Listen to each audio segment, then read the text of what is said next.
Terima kasih pemirsa, Anda masih menyaksikan dari redaksi Kominfo Newsroom. Kita masih bersama dengan Pak Dirjen IKP Kementerian Kominfo RI. Tadi sudah dijelaskan oleh Bapak bagaimana upaya yang dilakukan oleh pemerintah terhadap pencegahan penyebaran dari varian Omikron ini. Tentunya Pak Dirjen dan juga pemirsa, banyak yang mengatakan bahwa vaksinasi booster ini merupakan salah satu cara yang efektif untuk dapat menekan penyebaran atau masyarakat tidak bisa terkena dari varian Omikron. Benar atau tidaknya kita akan bahas lebih dalam lagi. Namun sebenarnya bagaimana kesiapan dari pemerintah juga nih Pak mengenai fasilitas kesehatan. Kalau kita belajar dari dari pandemi sebelumnya itu bahwa kalau fasilitas kesehatan yang tidak lengkap ini bisa menjadi masalah nantinya apabila adanya peningkatan kasus positif. Dan sejauh ini bagaimana Pak persiapannya? Oh iya, tadi seperti saya sampaikan sudah ada surat edaran Menteri Kesehatan yang memerintahkan kira-kira seperti itu daerah-daerah untuk mempersiapkan fasilitas pelayanan kesehatan. Ya, karena kita belajar dari kasus meningkatnya COVID pada bulan Juli dan Agustus 2021. Ini kan kita mengalami kekurangan fasilitas kesehatan. Penyebabnya ya dua. Ya, penyebabnya dua. Nomor satu memang kurangnya fasilitas kesehatan itu sendiri, misalnya oksigen waktu itu ya. Dan yang kedua memang terlalu banyaknya yang kena COVID. Ya, jadi fasilitas kesehatan tidak mampu menampung semua, tidak mampu mengakomodasi. Nah, karena itu pelajaran dari situ adalah ya dua juga.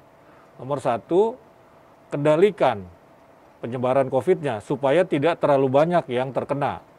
Sehingga fasilitas kesehatan bisa mengakomodasi jumlah orang yang terkena ini. Ya, yang kedua ya tentu saja disiapkan fasilitasnya, misalkan tabung oksigen, tempat tidurnya, dan lain-lain yang dibutuhkan, termasuk tenaga kesehatannya. Nah, tetapi dari dua itu yang paling penting memang mengendalikan. Mengendalikan supaya COVID-nya tidak terlalu tinggi lonjakannya. Sampai kemudian fasilitas kesehatan tidak mampu menampung orang-orang yang terkena COVID. Ya, kemudian yang kedua, selain fasilitas kesehatan, terkait dengan berapa banyak yang terkena COVID adalah tempat-tempat isolasi. Ini harus kita siapkan. Ya. Karena umumnya gejalanya itu ringan, maka dia mudah-mudahan tidak perlu perawatan seperti kasus Delta kemarin.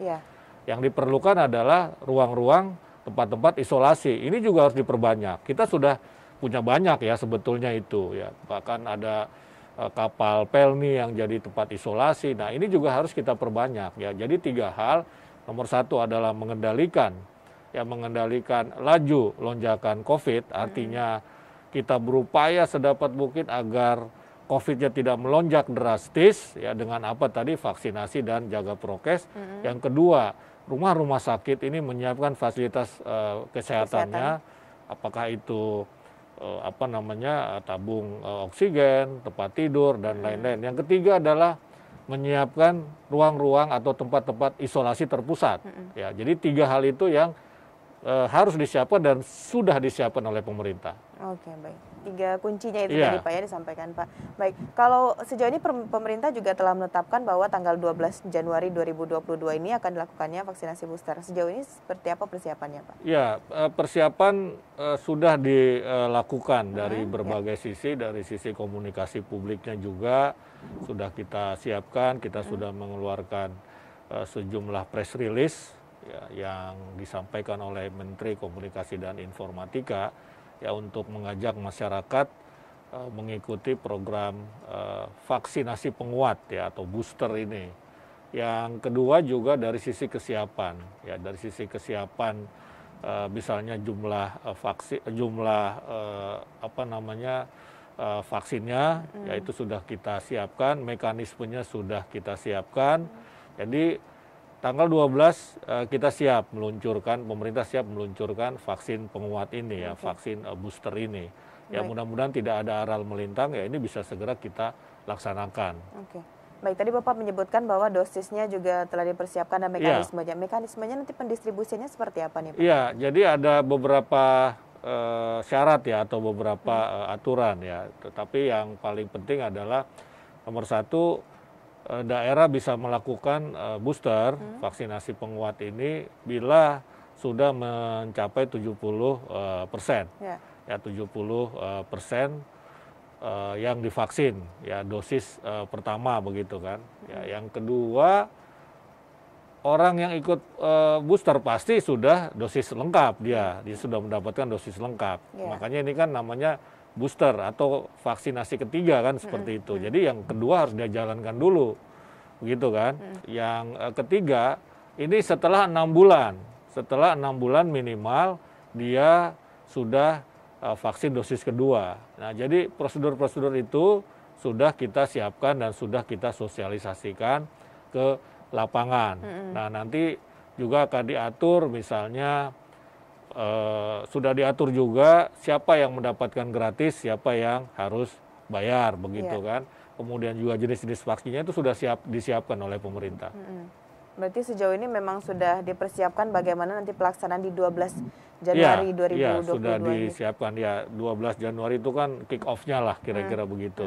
Pelaksanaannya yang mulai 12 Januari dan seterusnya. Baik. Penerimaan sejauh ini dari tiap daerah mungkin ada informasi Pak bagaimana daerah kesanggupannya untuk melaksanakan vaksinasi? Iya, kalau dilihat dari antusiasme masyarakat, mereka sebetulnya menginginkan ada vaksin booster, tetapi memang perdebatannya atau diskusinya adalah ya bayar atau gratis ya. Pemerintah kan sementara ini menetapkan ada yang gratis, ada yang berbayar. Yang gratis itu penerima PBI misalnya, kemudian senior citizen atau orang lanjut usia, dan yang ketiga yang punya komorbid, potensi komorbid begitu. Nah, ini mendapatkan gratis juga. Yang sudah dilakukan ini kan para tenaga kesehatan ya. Tahun lalu bahkan mereka sudah mendapatkan vaksinasi booster. Nah, jadi antusiasme masyarakat itu cukup tinggi begitu, cukup tinggi kalau menurut pengamatan highlight ya, sekilas begitu ya. Nah, ini sebetulnya bagus ya. Tinggal lagi bagaimana kita mengatur prosedurnya seperti yang saya sampaikan tadi itu begitu. Baik. Ini memang sepertinya menarik pembahasan mengenai vaksinasi booster ini, dan masih ada lagi beberapa pertanyaan yang akan saya ajukan ke Pak Dirjen. Tapi kita akan jeda pariwara dulu. Pemirsa, setelah ini kita akan bahas lagi seperti apa pelaksanaan dari vaksinasi booster di Indonesia, tetap di program Kominfo Newsroom.